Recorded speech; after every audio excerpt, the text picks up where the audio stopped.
उसमें किसी भी गैर हिंदू की एंट्री नहीं होनी चाहिए, चाहे वो अधिकारी हो, कोई भी व्यक्ति हो। उसमें पूरी तरीके से बैन लगना चाहिए, जगह जगह बोर्ड लगने चाहिए। इस तरीके की मांग को आप कैसे देखते हैं, क्या कहेंगे इस पर? देखिए, इसमें दो विषय है। अगर वहाँ जाने वाला पर्यटक वहाँ अपवित्रता फैला रहा है, हमारी संस्कृति से खिलवाड़ कर रहा है, हमारे धार्मिक स्थलों का शुद्धिकरण कर रहा है, मेरी आस्था पे कुठाराघात कर रहा है, तो निश्चित रूप से बैन लगना चाहिए। क्योंकि हमारी आस्था पर कुठाराघात करने की किसी को अधिकार नहीं है। रह गया बात प्रतिबंध लगाने का, तो मैं तो सभी लोगों से एक बात पूछना चाहता हूं कि अगर मक्का मदीना कोई हिंदू नहीं जा सकता, वहां जाने पर आप सबके लिए प्रतिबंध लगाया गया है, तो अगर हर की पेढ़ी पर न जाए महाराज, तो इनको कोई इतराज नहीं होना चाहिए।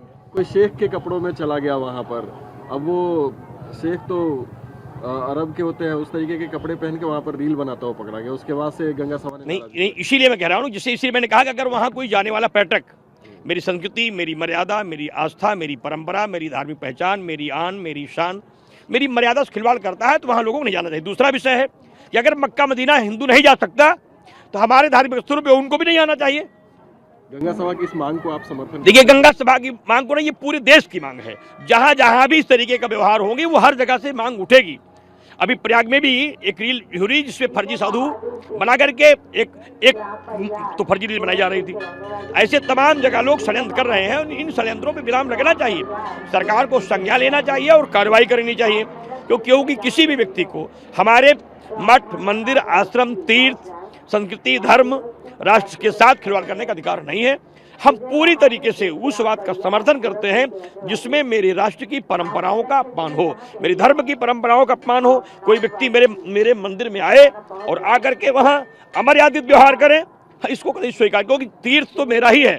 हम चाहे प्रयाग में हो, चाहे हरिद्वार में हो, चाहे उज्जैन में हो, चाहे नासिक में हो, चाहे भूमंडल में जहां भी मंदिर, मठ, मंदिर, आश्रम है, अगर वहां आने वाला पर्यटक हमारी परंपराओं की विपरीत कार्य करेगा, तो हम निश्चित रूप से सरकार से कहेंगे कि हम अहिंसावादी लोग हैं, हम हिंसा नहीं करते, हम मारपीट नहीं करते, हम कत्लेआम नहीं करते और लोगों की तरह हम खून नहीं निकालते किसी का। लेकिन संवैधानिक अधिकार के रूप से आपसे निवेदन करते हैं कि हमारी पीठों की मर्यादाएं बची रहें, हमारा धर्म बचा रहे, मेरी आस्था बची रहे और उनके बुरे कर्मों से सांप्रदायिक सौहार्द ना बिगड़े। क्योंकि एक व्यक्ति की गलती से पूरा माहौल खराब हो जाए देश का, ठीक नहीं है। अच्छा है कि वहाँ या तो इससे बोर्ड लगा दिया जाए कि आप इन परंपराओं का पालन करें, तब लोग वहाँ जाएं, और यदि उसको आप नहीं मानते हैं परंपराओं को, फिर आप मत जाए। को देख रहे हैं, बहुत ही सामान्य और आप बिल्कुल लोगों के लिए खुलकर बैठते हैं, लेकिन प्रयागराज में आकर्षण का केंद्र लग्जरी गाड़ियां, लग्जरी शिविर, और इसकी भी बहुत चर्चा हो रही है। सोशल मीडिया का ज़माना है, सोशल मीडिया पे तस्वीरें वायरल हो रही हैं, करोड़ों करोड़ की गाड़ियां भी दिख रही हैं। लोग कह रहे हैं कि संत लोगों के पास करोड़ों की गाड़ियां हैं, वो उसमें चलते हैं। उस पर अलग अलग प्रतिक्रियाएं सामने आ रही हैं। कुछ लोग उसको अच्छा भी बता रहे हैं, कुछ लोगों का कहना है कि इतनी लग्जरी बाबाओं के पास कैसे। देखिए, ये हमारा भरद्वाज तपस्थली है, गंगा का तीर्थ है।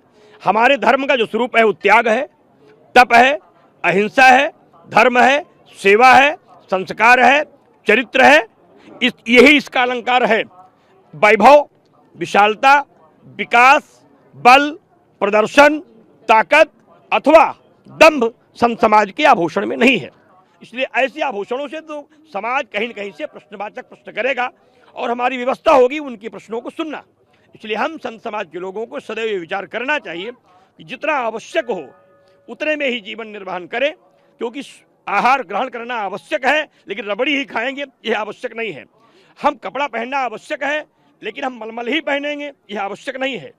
तो जितने से जीवन जी पाए लोग, उतने से जीवन जिए। शेष लोगों की भावनाएं जैसी हो, लोग जैसा कर्म करेंगे वैसा समाज निर्णय करेगा। लेकिन एक चीज़ आप जान लीजिए, ये युग है, ये अर्थ युग है। अब उन्हीं लोगों को लोग साधु भी मानेंगे, उन्हीं को सत्ता मानेगी, उन्हीं को प्रशासन मानेगी, उन्हीं को नेता मानेंगे, उन्हीं को अभिनेता मानेंगे। जहां दंभ होगा, पाखंड होगा, धन होगा, वैभव होगा, और जहां रोब होगा, और जहां शासन होगा। क्योंकि अब त्याग करने वालों को, तपस्या करने वालों को महत्व नहीं, अब सियासत करने वालों को महत्व दिया जाता है। क्योंकि युग बदला है और परिभाषाएं बदल गई हैं। अब साधु रेती में लौटने वाला नहीं, साधु वो है जो हेलीकॉप्टर से चलता है। साधु त्याग करने वाला नहीं, धूनी पर रहने वाला साधु नहीं। अब साधु वो है कि जिसके आसपास सोने के आभूषण, लग्जरी गाड़ियां और तमाम झामताम हो। साधु अब वो नहीं जो पड़कुटी में रहता है, साधु वो है जो ताजमहल के होटल में रुकता है। साधु अब वो नहीं है बिल्कुल कि जो सूखी रोटी खा करके भजन करे, राष्ट्र के कल्याण की प्रार्थना करे। साधु अब वो है जो चौराहे पे जाम लगाए, धरना प्रदर्शन करे, गाली गलौज करे, नेतागिरी करे, नेताओं के साथ सामंजस्य करे, राजनीति का काम करे, उसे लोग सही साधु मानते हैं। क्योंकि गोस्वामी दास जी महाराज बहुत अनंत योगी थे। उन्होंने कहा कि जो कहूँ झूठ मस्करी जाना, कलयुग सोई गुणवंत बखाना, सोई सयान जो परधनहारी, जो कर दम्भ सड़ बड़ आचारी, मिथ्या दम्भ रंभ तिजोई, ताकहु संत कहां सब कोई। गोस्वामी दास जी महाराज की भाषा में मैं आपकी बात, मेरी कोई अपनी बात नहीं, शास्त्र की बात बता रहा हूं। उन्हीं के लोग संत माने, क्योंकि युग बदला है, समय बदला है। और अब ये भी बड़ा कठिन है कि अगर अब आप सही बात बोलेंगे तो आप सुरक्षित भी नहीं। सही बात बोलने वालों पे हमले कराए जाएंगे, उनको प्रताड़ित किया जाएगा, उनकी उपेक्षाएं की जाएंगी, मठ में, मंदिर में, आश्रम में प्रतिष्ठा पर आक्रमण कराए जाएंगे। क्योंकि अब तो उन्हीं लोगों का समूह बढ़ता जा रहा है जो त्याग नहीं, वैभव की विशालता से अपने आप को स्थापित किए हैं। इसलिए त्याग करने वालों की, उपेक्षा करने वालों की लकीर बढ़ती जा रही है। कब तक चलेगा यह अन्याय, मां गंगा जाने।